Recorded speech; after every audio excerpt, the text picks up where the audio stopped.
Hello साथियों, मैं अमरदीप कादियान। नमस्ते, प्रणाम, सलाम वालेकुम, सत श्री अकाल, जय मसीह की, राम राम जी, जय माता की। साथियों, आपका स्वागत है मेरे यूट्यूब चैनल डिसेंट एडवाइस में। साथियों, आज हम बात करेंगे Q&A के बारे में, क्वेश्चन एंड आंसर के। सबसे पहला क्वेश्चन लेते हैं सीमा खंगारू। सर, सिविल नेगेटिव हो तो क्या बैंक रिस्ट्रक्चर करेगा? क्या मोरेटोरियम मिल सकता है क्या?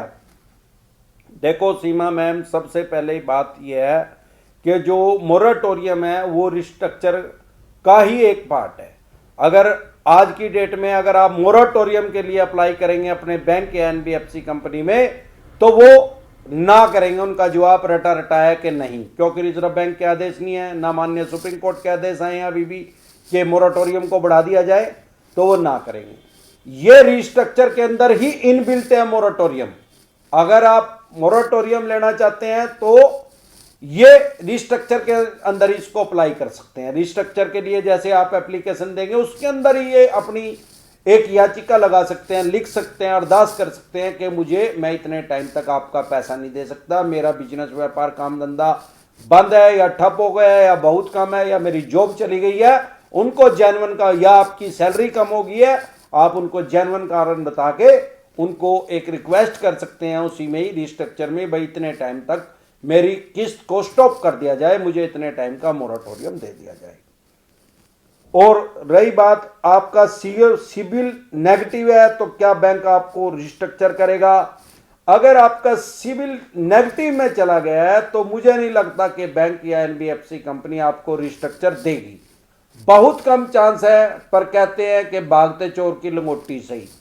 आप कोशिश करके देख लीजिए, क्योंकि इसमें खोने को तो कुछ है ही नहीं, पाने को बहुत कुछ है, शायद कुछ पाई जाए।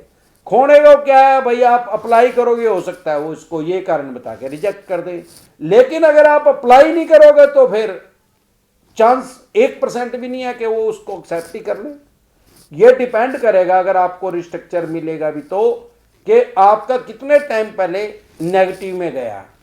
अगर आप कोरोना काल से पहले कंटिन्यू इनकी किस्तें दे रहे थे तो फिर हो सकता है आपका कंसीडर कर ले। अदरवाइज मुझे नहीं लगता कि नेगेटिव वाले कोई रिस्ट्रक्चर या मोरेटोरियम कुछ भी चीज देंगे।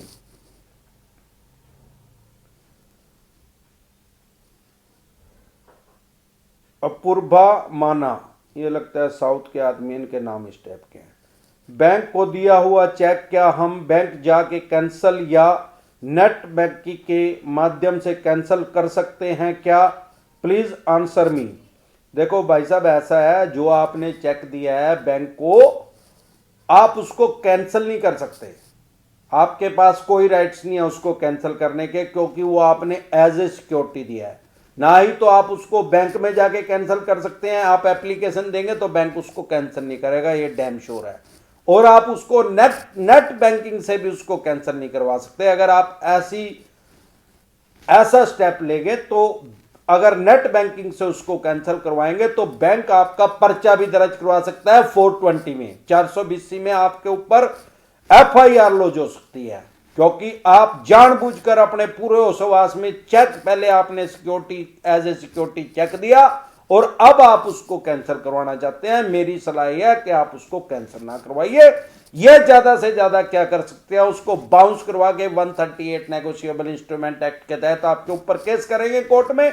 और वो भी अभी नहीं कर सकते, एनपीए पे रोक लगी हुई है। जब करेंगे तो वो कोई इतना लंबा चौड़ा मैटर नहीं है। जब करेंगे आप मेरे पास कमेंट कर देना, मैं आपको बता दूंगा किस तरीके से बचाव करना है।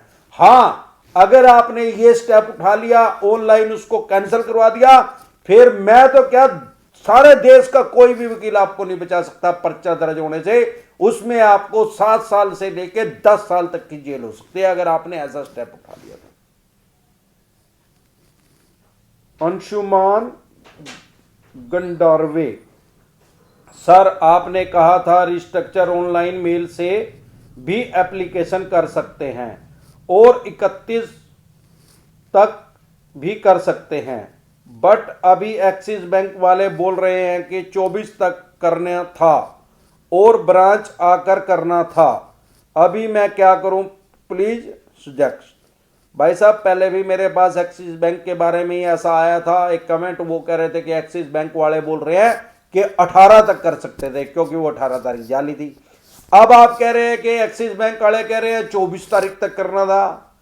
अरे भाई साहब वो बैंक वाले नहीं कह रहे हैं, वो चवन्नी छाप रिकवरी एजेंटों से मिल रहे हो गए आप उसको ऑनलाइन करो ना, उनके पास जा क्यों रहे हो? वो तो आपको जबानी जमा खर्च ना कर रहे हैं, उसको बोलो जो आपको बोल रहा है अथॉराइटी है, जो बोल रहा है बैंक के अंदर भी अगर कोई बोल रहा है कह दे लिख के दे दे भाई। फिर ये बात आप भाई साहब लिख के दे दो कि 24 तारीख तक था, 24 दिसंबर तक, और वो भी बैंक में ही आगे करना मैंडेटरी था। ये तो रिजर्व बैंक की गाइडलाइंस को भी नहीं मान रहे। इसका मतलब वो भाई साहब आपको रिटर्न में नहीं देगा, जबानी जमा खर्च वो कुछ ही बोल दो, बाद में आप कहीं कंप्लेंट करोगे बैंकिंग लोकपाल के पास, वो कह देगा मैंने तो इसको कही नहीं जी।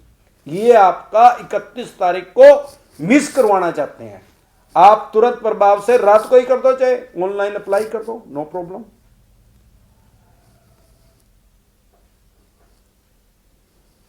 अनुपमा मन्ना, सर मैंने होम लोन लिया था, उनको चेक दिया, वो होम अंडर कंस्ट्रक्शन में है और ईएमआई नहीं दे पा रहा हूं, क्या मेरी चेक बाउंस करेगा?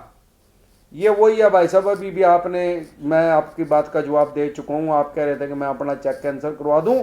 हाँ, बैंक के पास राइट्स हैं, अगर आप किस्त नहीं दे रहे तो वो उसको कैंसिल करवा लेंगे, और कैंसिल करवा के वही 138 नेगोशिएबल इंस्ट्रूमेंट एक्ट के तहत आपके खिलाफ कोर्ट में केस करेंगे।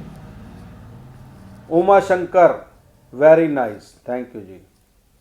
सर आईसीआईसीआई वालों के मैंने कहा मुझे first 3 month moratorium and 2 year restructure दे तो नहीं मानते, बोलते हैं कि हमारे पास ये ऑफर नहीं है।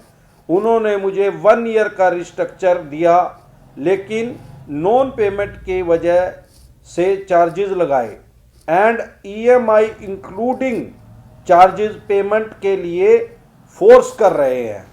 भाई साहब अगर इन्होंने आपको 1 साल का रिस्ट्रक्चर दे दिया है तो उसको रिटर्न में लीजिए, आप बोलिए कि जो बैंक की ऑफिशियल मेल है उससे मेरे पास मेल करें या मुझे रिटर्न में दें। ऐसे ना मानिए, ऐसे तो हो सकता है चवन्नी छाप रिकवरी एजेंट बीच में आपको परेशान और हरास कर रहे हो, आपसे जो आपका पेंडिंग पैसा है वो निकलवाने की कोशिश कर रहे हैं, ये सिर्फ आपको जुबानी बोल रहे हैं। आप ऐसे ना मानिए, आप लीगल रूप से चलिए, क्या भाई या तो मेरे पास मेल करके मैंने 1 साल का दे दिया या रिटर्न में दे, तब होएगा, ऐसे कोई फायदा नहीं है। आईना, ऑनलाइन चेक दिया था तो क्या 138 केस हो सकता है? जस्ट मनी से लोन लिया था 50,000 का, ऑनलाइन चेक कैसे दिया था भाई साहब? मेरे को तो समझ में नहीं आई, ऑनलाइन भी चेक दिया जाओ, कोई फोटो खींच के भेज दी थी क्या? अगर फोटो खींच के भेज दी थी तो कोई आपके ऊपर 138 का मुकदमा दर्ज नहीं हो सकता। फोटो खींचने से कुछ नहीं होता, जब तक आप अपना फिजिकली चेक उस आदमी को नहीं दोगे, उस पर साइन करके नहीं दोगे, तो उसकी कोई वैल्यू नहीं है।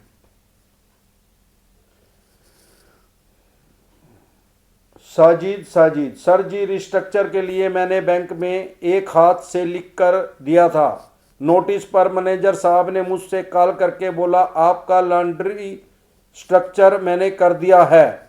फिर बैंक से दोबारा कॉल आई तो बोलने लगे कि अब रिस्ट्रक्चर नहीं किया हमने। सर मैं बहुत परेशान हूँ, आप बताओ क्या करूँ? मेरे पास उस मैनेजर साहब की रिकॉर्डिंग भी है, मैंने रिस्ट्रक्चर कर दिया है, जो कि ये बोल रहा है कि मैंने रिस्ट्रक्चर कर दिया है।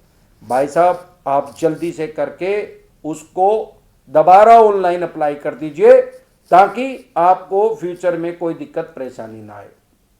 आज के लिए बस इतना ही। आपके किसी यार प्यारे रिश्तेदार को किसी भी तरह की कोई भी डिसेंट एडवाइस चाहिए हो तो आप मेरी वीडियो को उनके पास शेयर करें। नमस्कार।